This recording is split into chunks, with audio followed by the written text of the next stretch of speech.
Hey, Nikki Brown here. I just want to come on and give a message.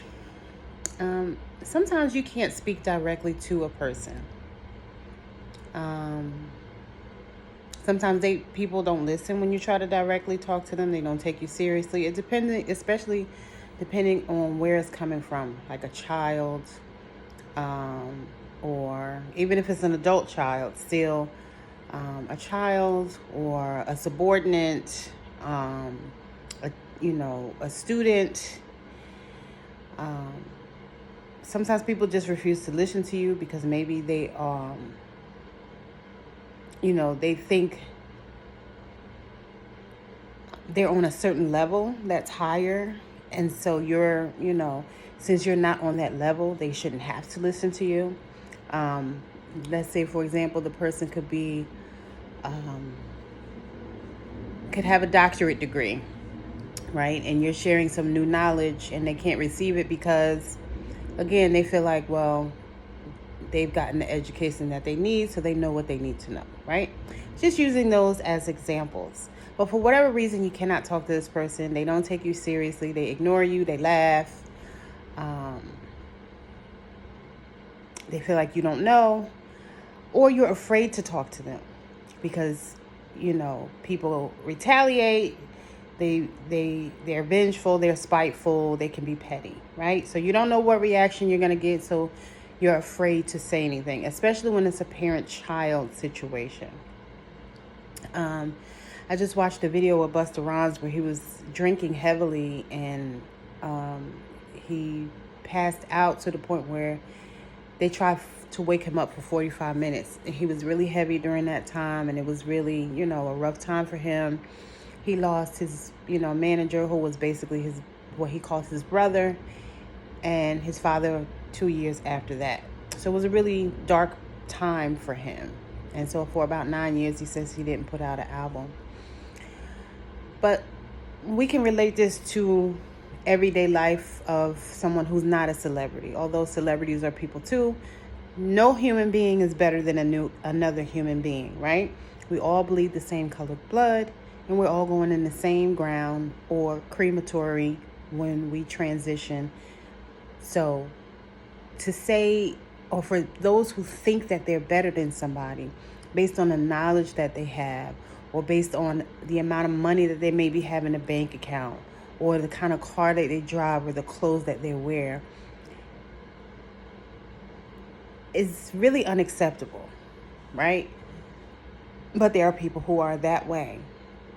So sometimes you can't tell somebody something directly. Sometimes you have to tell them indirectly.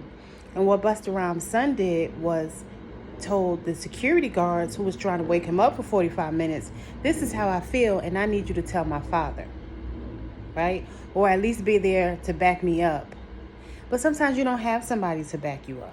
So sometimes you have to talk behind a person's back to people that you know will repeat it just so that they can receive the information.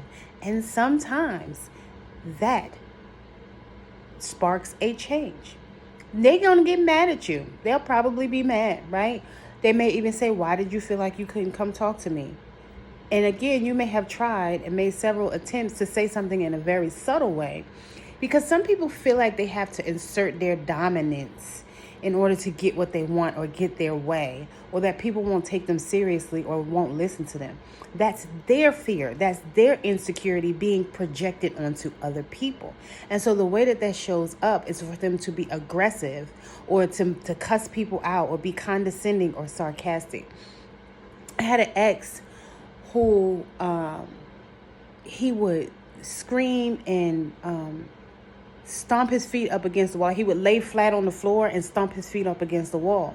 So I started doing the same thing. And he would laugh and say, oh, you're crazy. No, you're crazy.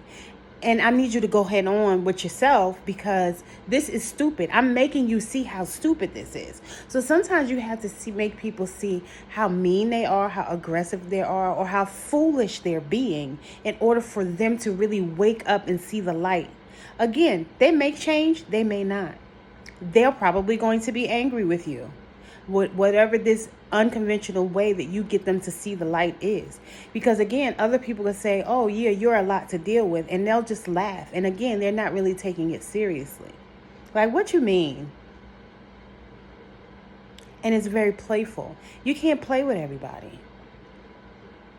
And then when you do a them on them, then they make it seem like it's you, right? When they've been exhibiting that behavior the whole time and not realizing that this is an issue, right? This behavior is unacceptable. But a lot of people don't want to acknowledge that. So sometimes you have to go around the back door, like I said, and get them to see it from a different perspective. Because you're gossiping and talking about people behind their back. So then when somebody does it to you, how do you get mad? Why are you so much better that you can do it, but other people can't? That's not how that works. Right? So then when somebody does it to you, then perhaps you can see the light. And realize this is not what you do. That's not how you handle a situation. That is not communication. Being sarcastic and condescending is not effective communication. It's actually verbal abuse. But because people were verbally abused, they've come to accept it as normal and natural when it's not. It can also be mental and emotional abuse as well. And if you don't like it when it's done to you, then you shouldn't do it to other people. That's just how that goes. But if you do a them on them, you have to be ready to walk away if that's what it takes. And you never know. The Most High puts us in situations where sometimes we have to teach people a lesson. And again, people don't like lessons because they don't like to change. They want to stay the same way that they've always been because they don't see anything wrong with it because they've normalized it in their minds. Even when it is unacceptable. I hope this was helpful to somebody. I may do a part 2 because I feel like I might have something else to say. So as always, I love y'all.